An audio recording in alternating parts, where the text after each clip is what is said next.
বাড়িতে মাছ আনা হলেই মা এক মাছ দিয়ে 2-3 পদ রান্না করে। আর আজকে বাড়িতে আনা হয়েছে খাসির মাংস, সাথে আছে অল্প মেটে। তো মেটেটা এখন মা চচ্চড়ি করবে। মেটে চচ্চড়ি করবে আর সাথে কি করবো মা?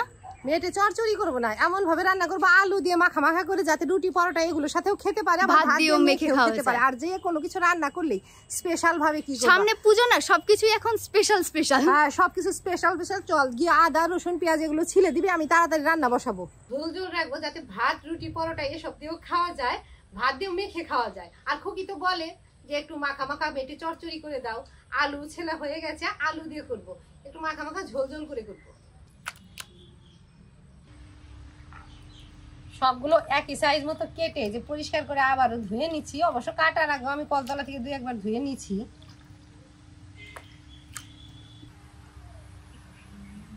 একেবারে সবকিছু রেডি করে উনুন জ্বালিয়ে উনুনে কড়াইটা বসালাম। আর এখন ফটাফট রান্না করবো। সব রেডি হয়ে গেছে। উনুন জ্বালাতে জ্বালাতে এই যে খুকি এখানে আদা পেঁয়াজ রসুন আলু সবকিছু ছিলে দিচ্ছে। এখন একদিকে রান্না করবো আর মশলা বাটবো। মশলা বাটার মধ্যে আছে আদা পেঁয়াজ রসুন আর অল্প কাঁচা লঙ্কা। আমি তো সব রান্নাতেই কাঁচা লঙ্কা দেই। তো যাই হোক, এই যে উনুনটা জ্বলে গেছে আর কড়াই গরম হয়ে গেছে। এখন কড়াইতে তেল দিয়ে আলুগুলো ভাজি। তেল কড়াইতে ছড়িয়ে দিলাম, সর্ষের তেল টনটনা গরম করে এখন আলুগুলো ভেজে নিই। আলুগুলো গরম তেলে দিয়ে ভেজে নিচ্ছি।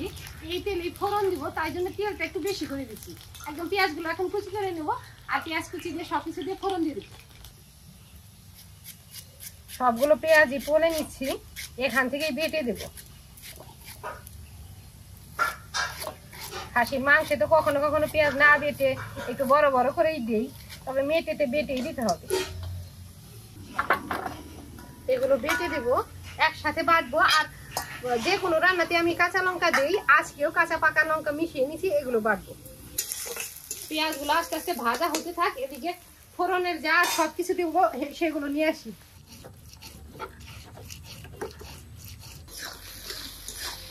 ফোড়নে পেঁয়াজের উপরে টমেটো কেটে লবণ দিয়ে একদম জাল করে নেবো যাতে টমেটো গলে যায়। এখন একে একে সব মশলা দেবো, বাটা মশলা কিছু গুঁড়া মশলা আছে ওগুলো দিয়ে মশলাটা কষিয়ে নেবো।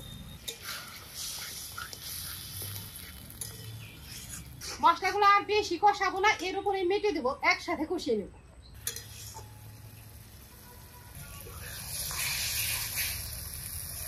নেড়ে চেড়ে ভালো করে মিশিয়ে দিলাম। এখন কিছু গোটা রসুনের কোয়া দেবো আর কয়েকটা কাঁচা লঙ্কা ভেঙে দেবো। মশলার সাথে মিশিয়ে আর অল্প জল দিছি, এখন ঢেকে ঢেকে কষিয়ে নেব।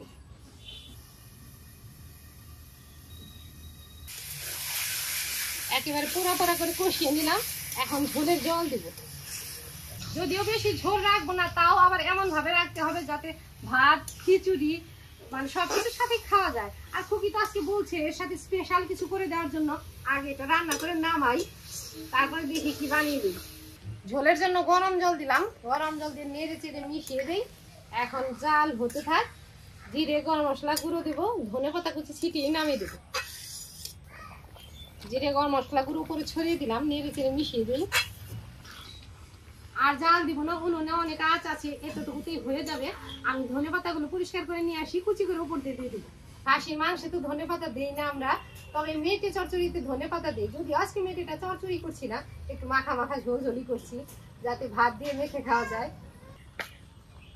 ধনে পাতা বেছে ধুয়ে কুচি করে নিলাম, অল্প তরকারিতে দিচ্ছি, যে বাটি থেকে নিয়ে একটু গুঁড়ো দিয়ে দিলাম। রান্না হয়ে গেছে, এখনই ঢেলে দেবো।